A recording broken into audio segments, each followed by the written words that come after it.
say, can everybody hear me? Can you, is the speaker, is this on? Okay, because I can't hear myself, so I don't know if you guys can hear me.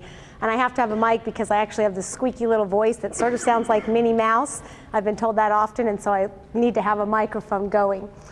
So I just want to say, before I even begin, honestly and truly what an honor it is for me to be here speaking to all of you. I had the opportunity to take a look at a lot of your bios and just the service and the dedication that you have given to this country. I'm going to try really hard not to be emotional, but I'll save the emotion for the end. But first of all and foremost, I just want to thank all of you. And quite frankly, it's a privilege for me to be able to be here talking to you.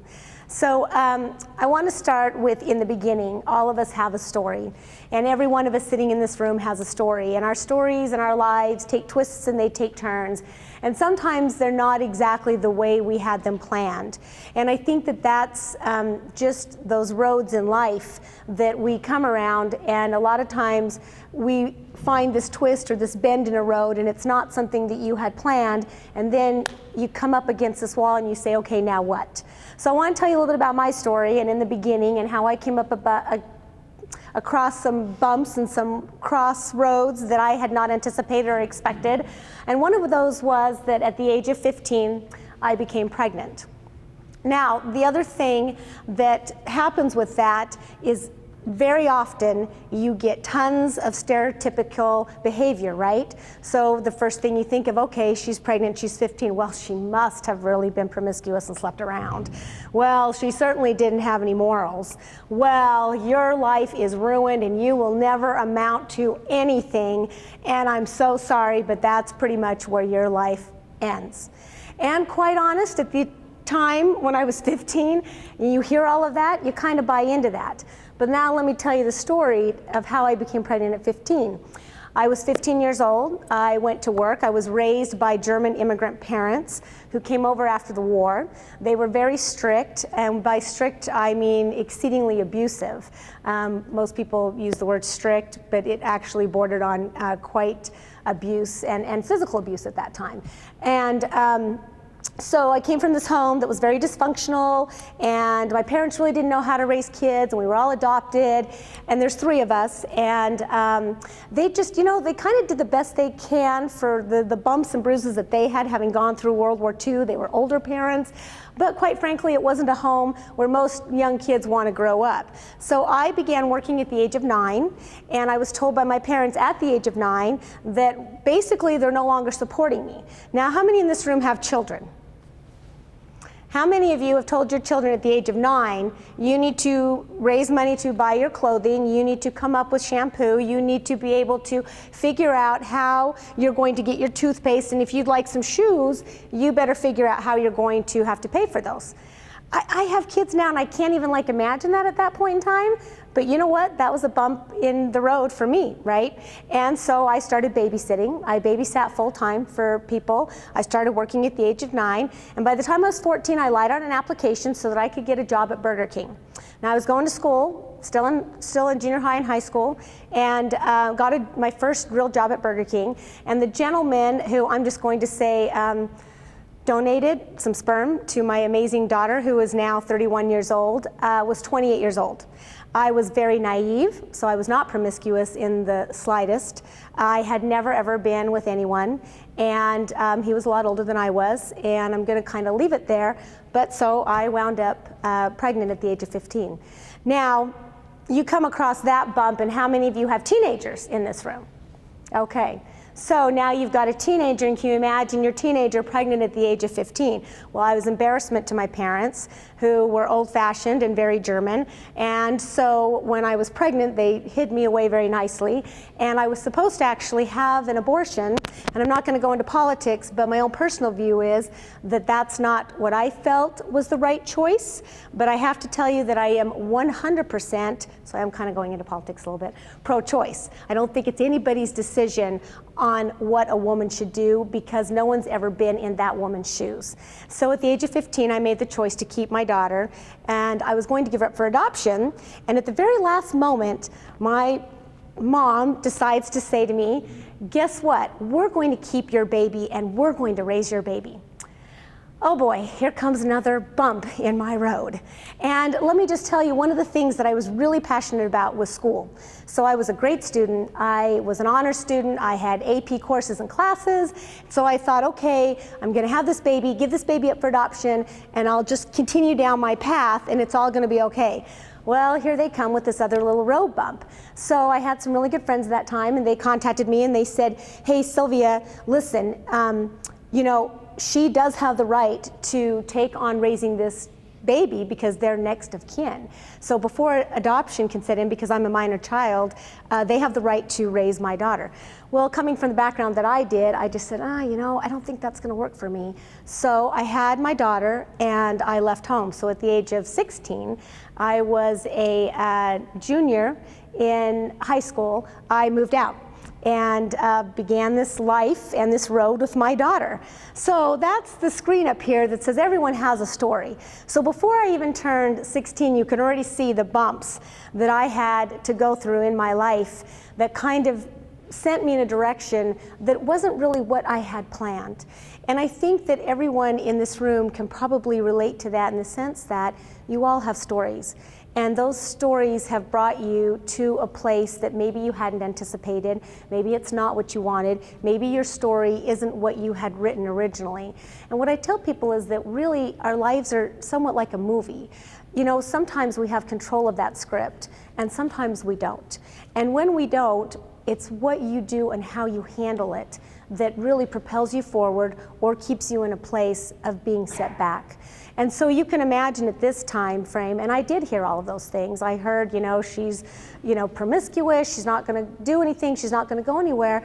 And all I thought was, yeah, I am. Yeah, I am. So by the time I was 18, I had graduated with my class. My daughter was now almost 3 years old, and I remember graduating high school. And then I just kind of thought, okay, now what? And everybody's asking me, well, now what? And I'm thinking, well, now I die, right? Because at 18, everybody just dies. You don't really have a life past 18. And so I'm thinking, okay, this is it, my life ends. There really isn't a now what. Only everybody's asking me, now what? And I'm like, I don't know. Like, I had no anticipation of college. I didn't know, and I wasn't talking to my parents, and nobody was really guiding me. And, you know, fortunately for me, I had a teacher who really kind of took an interest in me and my life and knew that I was bright. And he said, no, you need to go to college. And I was like, college? I'm like, how do you get to college? And how am I gonna afford college? And he's like, no, we're gonna get you to college. So he got me in front of a guidance counselor, and I went to college, and I'm from Utah, and I went to this small college where I was lucky and fortunate enough to get a scholarship, because that's the one thing that's really great about being a teenager with a baby. They're willing to give you a free education, which is really great because I'm an emancipated minor, I have no money, I'm totally broke, and now I got an education. So my degree was aviation management, and here's how I can relate to all of you in a small way, is that I was ROTC, Navy Marine Corps option. So I actually went to the University of Utah and was an ROTC. My dream was to become a pilot. I wanted to be a jet pilot. And my degree is aviation management with an emphasis in business, and I wanted to fly. Only they told me I was too short. So here comes another roadblock. I'm thinking to myself, okay, this is great. I'm gonna be a woman fighter pilot, and all these guys are really gonna like me, and it's gonna be just amazing. Only, nope, I'm too short. So now I don't get to fly. So now I'm back to great. Now what? What am I gonna do? And so I had this great Marine Corps officer, Major Bidoff was his name. So you don't forget those people that inspire you in your life, right? They always kind of stay with you. And I remember him sitting me down, and I was just about to commit and turn in my commitment letter. And in ROTC, you know, you've got those 2 years where you're going to school, and then you option in your junior year. And so I was just ready to option in, and he sat me down in his office, and he said, Sylvia, is this really where you want to be? And I'm like, oh yeah, you know, I'm gung-ho and ooh-rah and Semper Fi, and I'm all about this. And he said, you are a single mom with a little girl. What are you going to do when you go TDY? So you guys didn't think I knew all these words and stuff, see, but I do, but I know all these acronyms. And you didn't know that, but I do. And so he said, what are you going to do when they deploy you? What are you going to do when you get sent out? And let me just tell you this, it's military first. It's the military before, right? You guys are shaking your heads, yeah? Before your family, right? Before anything else, it's your country and it's the military. And he said, and they will send you out, make no mistakes about that. And you don't get to sit down and say, oh, guess what, I'm a single mom and you can't send me, because they're gonna send you. So I had to take this deep breath again, and here comes another roadblock. And I'm like, oh my gosh, now what? So I'm like, all right, plan D, which again I didn't have.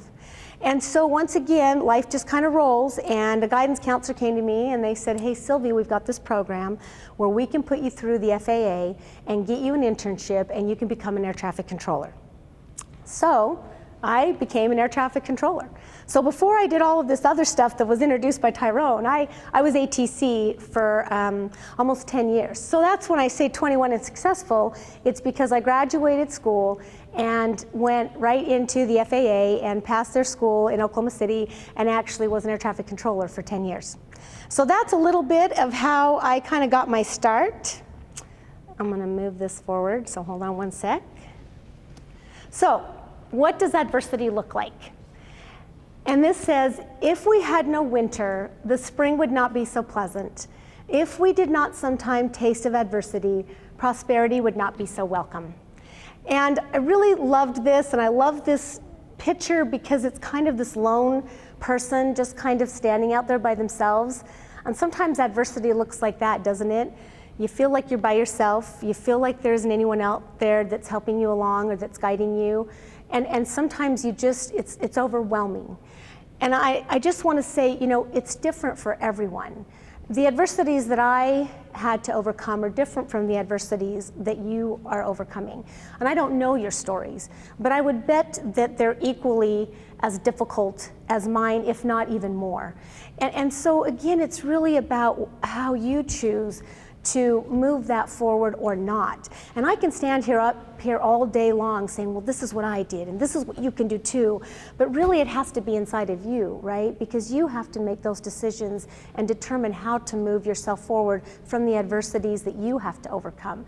And I honestly wish I knew all of your stories, so I'll stick around later and you know, feel free to share them, because honestly I love hearing people's stories. I think they're great. This doctor, who went over, and she was from the United States. She served in Iraq as a doctor there, and I heard her on a interview. And one of the questions that the interviewer asked, which I just thought was really poignant, was that she said, how do you deal with American women after you've seen the adversity that the women in Iraq have gone through and the difficulties that they have had to face? She said, how do you come home and deal with American women who complain about things like, oh, I've got a cramp, or gee, I've got this, or, you know, she said, how do you deal with that? And I thought, what a great question. I'm just waiting for this answer, and I'm thinking it's going to just open all these doors, right? And she says, everyone's adversity is different. And so she said the Iraqi women had a different set of adversities than the American women do. And everybody has a different story. And so everybody has something that they have to overcome. Okay, so here we go. How did I get from being an air traffic controller to owning the largest cleaning company in Idaho? Well, because once again, life decided to put me on a little setback. So here I am with my daughter now, and I've got this little girl, and I'm an air traffic controller, and life's rolling along, and it's really great. And I decide I'm going to get married. So I get married, and I have 3 more children. So I have 4 kids to this day. Yeah, they're still all here. I haven't let any of them go yet. 31, 23, 18 and 17 now. So 1 girl, 3 boys now. So I decided to get married, and I have a few more kids, and I quit my job. And I decided I'm going to be a stay-at-home mom. This is what I wanted to do. I want to raise my kids. This is amazing. And I want to just spend some time with them. So I decided to be a stay-at-home mom. A few years down the road, I've got these 2 little rambunctious boys. They're still 5 and 3. And I find myself getting divorced. So I'm like, oh, great. Here I am for the 2nd time in my life, completely starting over. No career, no money, a ex-husband who really wasn't into kids and really didn't want to be a father, and no blame, no shame. It just was the way it was. And once again, I had to sit down and say, okay, now what? And again, I had that roadblock, and I thought, okay, I've got 2 choices, right? I can complain about everything that I don't have right now, because I had no money, I had no income, and it's the second time in my life where I find myself in this situation. And the first time with Jessica, when I was 16, just so you know, when I moved out, I literally had absolutely nothing. I took her blanket and a bottle and slept on the friend's floor for 2 weeks before I was able to get myself an apartment. And now I'm finding myself divorced, only I've doubled the number of kids I've got, and I'm once again finding myself with no income, no child support, no assistance. And I thought, well, what can I do? Well, I can't go back to air traffic. I can't go knock on the door. They're not going to let me in. I don't know what's going on. Everything has changed. All the policies and procedures have changed. I'm too old. That's what they told me, but I'm not that old. And anyway, so I'm like, okay, now what? So I thought, well, what can I do that I don't need a lot of money, that I can start just immediately walking out the door and working? And I thought, okay, 2 things. I'm a really good mom. That's one of the things I really pride myself in. I thought, all right, I can do daycare. I can have people over, I can do daycare. And I thought, all right, can I have like 10 to 15 kids? I'm trying to run the numbers. I'm like, oh, that money's not very good on that. And I thought, well, what else am I really good at? I thought, you know, I'm really good at cleaning. And I had cleaned my way through high school and college, cleaning people's homes and waitressing and waiting tables. So when I was going to college, I held down 3 jobs and was taking care of Jess. And I thought, all right, I can start cleaning. So at the time of my divorce, we had separated. I started this company, and I basically took my bucket and my pail, and I started asking all my friends. And now I just want to say that this is such a crucial moment, right? Because here's the thing. So many of us think we're defined by the job that we do.